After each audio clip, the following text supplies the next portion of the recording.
Ku noolow noloshaada. Noloshaadu waa adiga ahaanshahaaga. Dhisidda noloshaadu waa adiga waajibkaaga. Noloshaadu waa mas'uuliyadaada.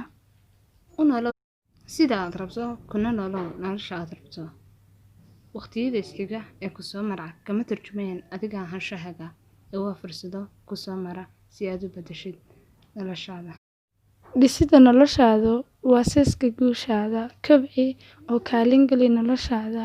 Ma jiro cid adiga kula leh noloshaada, mana jirto cid adiga kaaga xaq leh noloshaada. Laga yaabaa inay ku dhibaan, ku niyad jabiyaan, kuna xumeeyaan, laakiin marnaba ma awoodaan inay hor istaagaan nasiibkaaga iyo guulahaaga.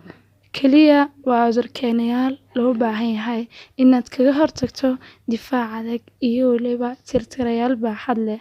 Rumayso waxba kama beddeli karaan taajir, faqiir, saaqid, xariif iyo mid walo xun ama wanaagsan.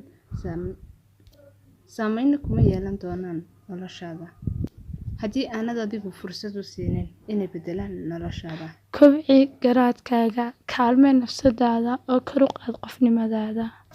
Kobciyaha, kaalin-galiyaha iyo weliba garabka koowaad ee noloshaadu waa adiga. Ha ka warwarin inaad noqoto keli. Tani waa fursadda ugu wanaagsan ee aad ku hanan karto naftaada, kuna gaari karto guushaada. Qofna ma yaqaano noloshaada ee iyaga wanaaji. Ha u dulmiyin nafsadaada. Fahan qiimahaaga si aad u fahanto qiimaha noloshaada.